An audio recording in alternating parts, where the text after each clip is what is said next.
This clip it's from Judge Napolitano, good pal of Trump. So I'm not acting like he's a good guy, but talking to Professor Jeffrey Sachs, really fascinating story. Do you remember there was a time Donald Trump was going to release the JFK files that the CIA has kept hidden for so many years? There was a time when Trump said, I'm releasing those files, and then there was a new deadline, and then it got pushed back, and then he left office, and it never happened.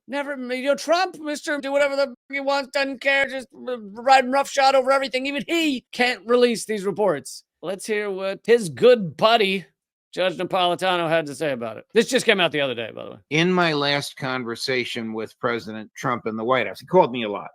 And this is after January 6th, so it's 2 weeks. Can you ever imagine a world where it's a humble brag that you had Trump calling you a lot? Like, I'd be so ashamed. I'd be like, Trump called me a lot. I don't know what's wrong with me. I don't know. Why does he think I agree with anything? I don't. Anyway, side note.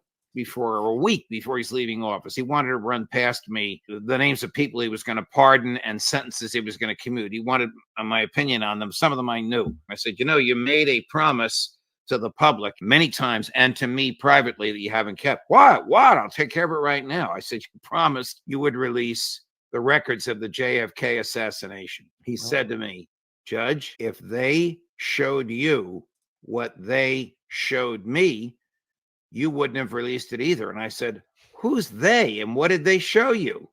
And then he said, Judge, someday when we're on the phone, and then he raised his voice, and there aren't 15 people listening to the phone call, back to a normal voice, I'll tell you. Oh my God.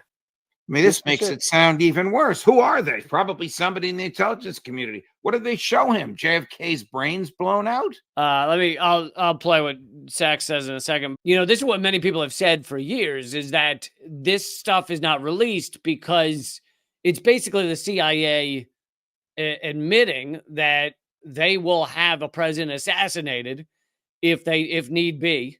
If they're scared the president is not going down the pro-CIA, pro-war path, anti-communist path is probably what they call it, but of course it's pro-war, pro-U.S. empire path. And of course, a president to release that against the CIA's will is basically saying, well, the CIA might have me killed for this. And we've never had a president that, not since JFK, that is willing to go against the CIA. And this might be part of the reason. Show him JFK's brains blown out? This is it. It was said by one person that after the Kennedy assassination, there has been no president. They have only been factotums of the system since then. It may well be the most decisive event in modern American history. In my last and I think that's very true in many ways. And if you want to go back, you can listen to, we did like a 4-part series on my podcast, Government Secrets, all about the JFK assassination, revealing so much. I've also done more updated segments on it as well, since new information has come out in the past year. Various doctors have come forward. Most of the doctors that actually worked on Kennedy, they have come forward and said that the shot in the neck was an entrance wound. So there's multiple shooters at minimum. We know too much now. Like if you actually read these books, there's too much information. There's too many whistleblowers. There's too many people who are speaking out. Many of them were then killed. All of this information has come out. The thing that I think is not said enough, because it's not the fact that the CIA had FBI may have had some involvement, but definitely CIA. The fact that the CIA had Kennedy killed creates kind of two Americas. It creates the pre and post coup America, because if the CIA had Kennedy killed, then that is prior to that, you're living in a pre-coup. Because that is a coup. That is the definition of a coup. That is the intelligence services taking out a president and putting in their own person who they knew would follow what they wanted to happen. It was Johnson for a time, but it also means that even if a president gets in there who is not one they want, he's still not going to go up against the CIA because he knows how that ends. But it means that there was a coup in America. We now live in post-coup America. But on top of that, the presidents nowadays, and I wasn't alive back for JFK, so I don't really know exactly how it was then, but the presidents nowadays do not have as much power about a lot of issues. I mean, they are representatives of the corporate state. They are, as Jeffrey Sachs says, factotums. They are employees of the corporate state. They do what the corporate state approves of. There are some tiny, smaller issues, like Biden got rid of student loan debt for about 12 people. If you look at the percentages, again, it's not 12 people, but if you look at the percentages of people who have student loan debt and the percentage Joe Biden's erased, it is a tiny, minuscule percentage. So every once in a while, president does something like that, or dropping the food from the parachutes over Gaza. Same idea. It's a little thing done for a show, for theater. But other than that, they are corporate representatives. They're representatives of corporate America in an inverted totalitarian system, to use the term created by Sheldon Wolin. And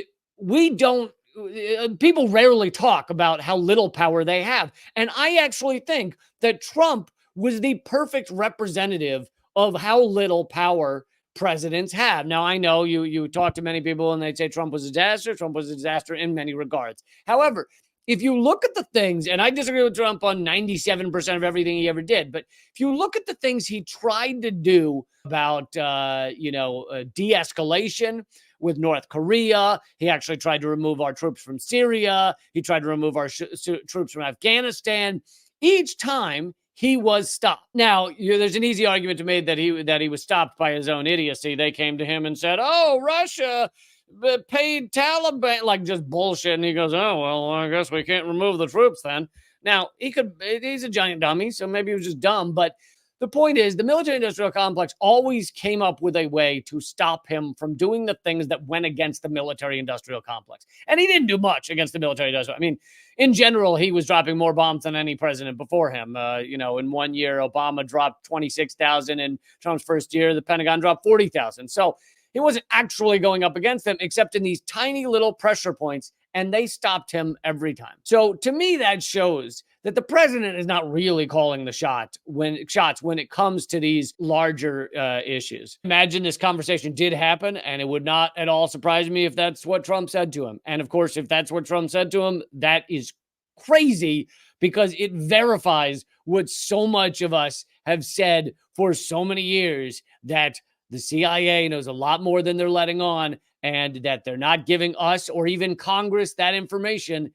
And that's what happened to JFK. I'm not going to go through everything about how we know that JFK was assassinated by our own government, but there are plenty of great books out there. I think the one that blew my mind the most was JFK and the Unspeakable. And then a nice follow-up, if you're really willing to keep digging in there, is Mary's Mosaic, about the assassination of Mary Meyer, JFK's well-known mistress, who was killed in broad daylight in D.C. a year after his death because she was speaking up about what happened to him. And even though Mary's Mosaic does not have to do directly with JFK's assassination, once you see that they're willing to assassinate Mary Meyer for what she's saying, you then go, well, it seems like what she's saying was probably true then, huh? If they're willing to kill her for it,